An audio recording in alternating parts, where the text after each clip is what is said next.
Greetings from the road. It's Sunday, the 14th of March, 2021. I'm here with Mr. Wayne Rich, who in 2 months will be 89 years old. And the reason I'm doing this interview is what you see is Mr. Rich is beside his 1912 Model T Touring. And back in the day, you could easily find, if he broke down, this 1931 AA tow truck. This is a beautiful load. The Model T has been sold to a gentleman in Ohio. He's meeting me at the Chickasha swap meet where both these vehicles are going, and it'll be on display. He's picking that up, taking it to Ohio. The tow truck continues to New Orleans and is going to be included in a private collection. So I was talking in depth with Mr. Rich on the phone, and he has just a fascinating story to tell you that I find fascinating, because rarely do I run across somebody that grew up right around World War II and was one of the first people right around the war years to come out to California from points further east. And I'm gonna let him tell you about his journey, starting with his childhood in Arkansas. So Mr. Rich, I'll let you take it away.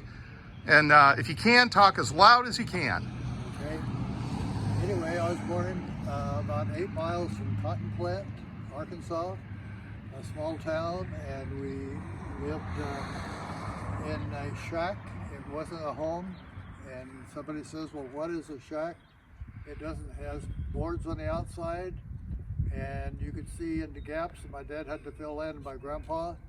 And inside was heavy green paper, because he had no insulation or drywall at that time. We couldn't afford it if it had been there.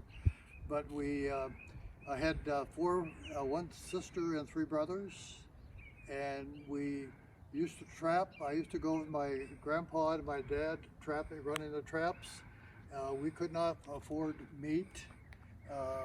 We had no money, and in fact, we had my older brother went in the Civilian Conservation Corps, and they paid you $1 a day. And at the end of 30 days, he got his $30, and he got $30.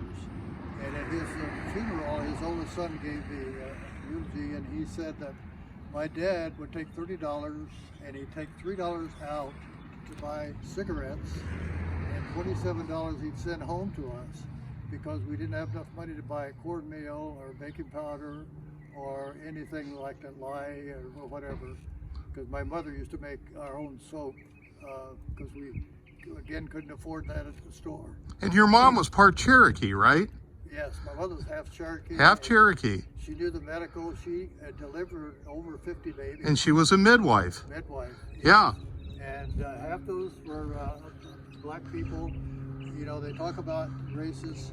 We didn't look at that.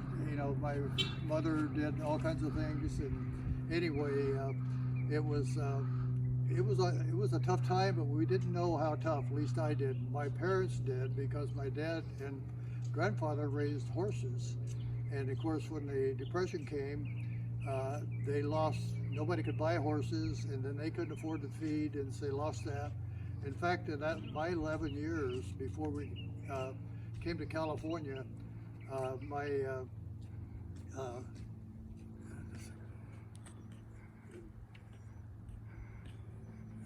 lost my thought here. Anyway, Before you came to California, now how old were you when your family moved to California? I was 11 years old. And you guys had an old Model A, and before that, you didn't even have a vehicle. Your dad would ride a bike Right, my dad rode to a bike, town to see if he could get work. Yeah, right.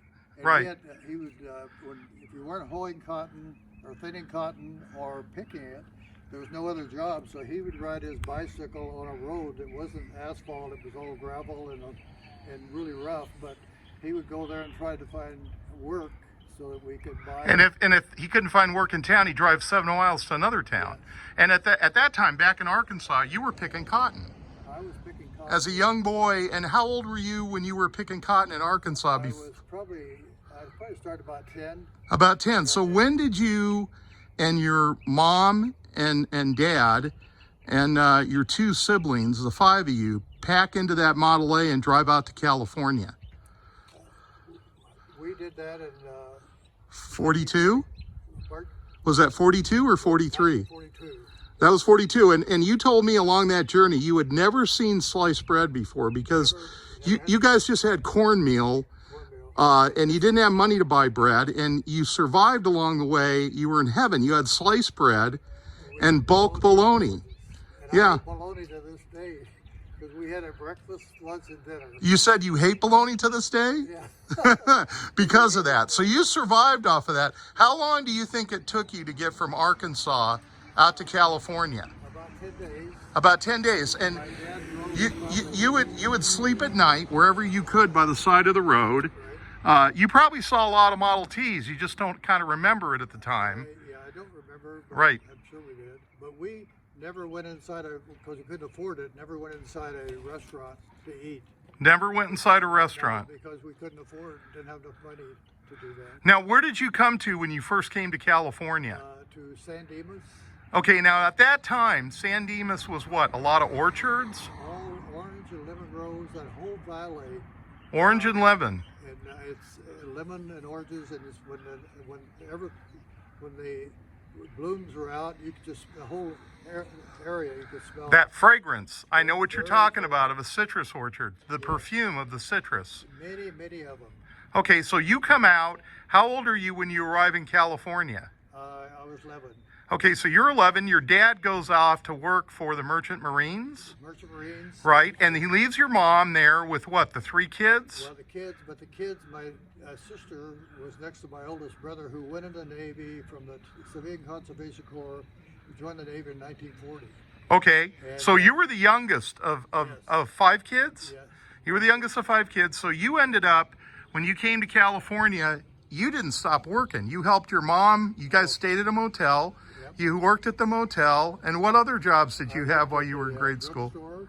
You worked at the drugstore. My mother worked there also. Your mother worked at the drugstore. Every day I would sweep out the place and clean the toilet, and then they had a soda fountain and do those things, stack magazines. Were you ever a soda jerk? I didn't ask you that. Big time. You were a big time soda jerk with the hat and All I everything. had was my friends. And your friends, and they come there and did they get malteds and soda water and things like that? Big time. And you told me all the way up until you went into high school, you would help your mom. You would do that over having fun with your friends. Big time. Even later on, right before you went to college, you were giving up summer vacations and going to the beach to help your mom. And then you mentioned your friends always growing up, their parents would want you to come over and have a dinner with them, share a meal, and you kind of felt bad about that, but more than one parent told you they really were proud of you and the influence that you had, your work ethic on their kids. Because I got jobs for them. You got jobs for the kids too, so the parents were happy to have you around. Well, I had a paper route. And You got a paper route too. In the hotel we lived in, I used to clean the bathrooms. And the lady there, I'm sure she gave me more money than, and knew some of our situation. But my mother, she had a little bit of a drinking problem, and I used to have to take care of her. Oh, okay. But that was, I knew that, and I knew also that when she remarried, right after World War II, my dad and mom divorced. Divorced. My He mother- came back from the Merchant Marines and he wanted something different. Yeah. Okay. He remarried and moved out of the area. Right? And so my mother moved up to Ferndale, California, near Eureka. Now, did you move with your mom up to... No, I stayed with my sister. Okay, you were living with your sister at that time. she had- Now, how old were you and how old was your sister?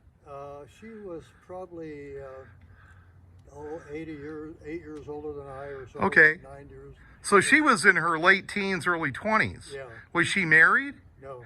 Okay, but you were living with her and Yeah. you were continuing to go to I had a school. couple of girlfriends, and they lived together. They had a 3-bedroom. Wait a minute here. Wait, I got to get this part right. Now, wait a minute, Rich.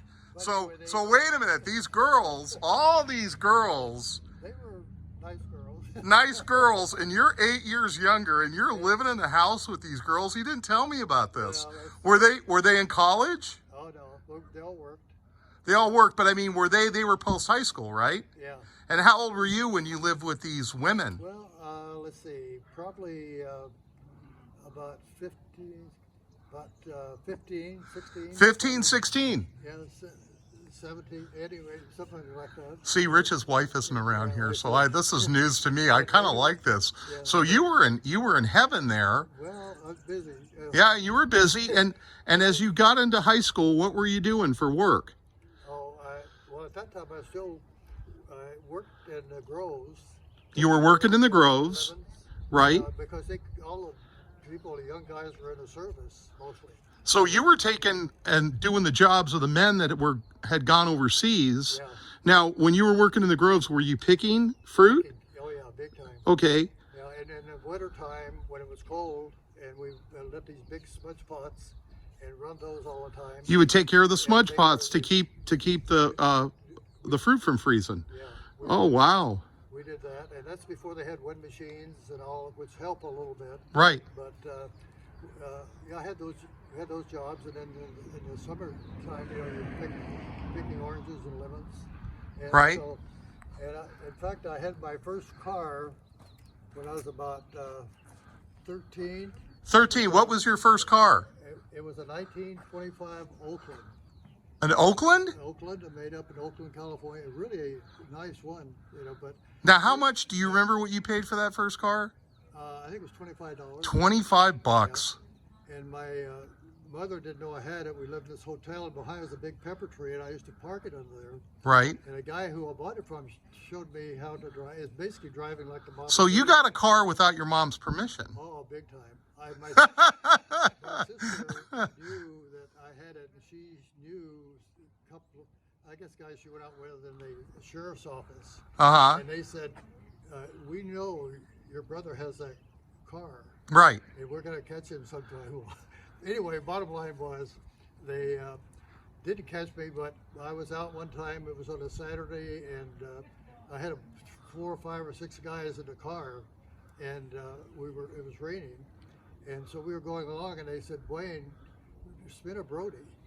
Well, a Brody is like trying to spin the car around. Well, yeah. I went over, when I turned like that, I spun, and it went over towards the other side, the concrete walkway, hit that, and I went up in the air and flipped over on the side. You went on the side with these. On the side, yeah. So these young men were leading you astray. Guys didn't have their head out or something. So anyway, I ran back over the hotel, and the guy a friend there, he hauled in orange and lemons from the groves to the packing shed. Right. And he said, Wayne, I'll only haul that in if you sell it. Oh, so you had to sell your car. And so anyway, he came over, but as a gentleman, there's a vacant field, luckily, and a gentleman lived right next to that, and he said, son, I've seen you driving that before, and I'm going to turn you in. Oh, so it was good timing. So anyway, we got it over, and I sold it for a bicycle, and it was a motorbike. I mean, it really a regular Briggs & Stratton engine, and that helped me with a paper route. I didn't have to pedal all the time. And you were still doing the paper route. Oh yeah. Okay. I had different jobs, and then went to high school, and that was they called Benita High School between Laverne and San Dimas. Very small high school, but outstanding coaches, and I had my coaches and teachers. I looked up to them. They were your mentors. They were my mentors. And you excelled in baseball, basketball, and football. And football. You played all sports. Well, we're going to wrap it up there, because the next time if I visit with you, we're going to pick up and go into the college years and then talk about what you did for most of your professional life, which is top secret work that you can talk about now, but we're not going to go into that. We'll save that as a teaser for a later date. I want to thank you very much for allowing me to visit with you, for taking the time to sit and relate your story. I'm sure I'll see you again. And that's it for me for Sunday. Everybody have a good rest of the day. And for you people at Chickasha, you can see these vehicles there at the swamp.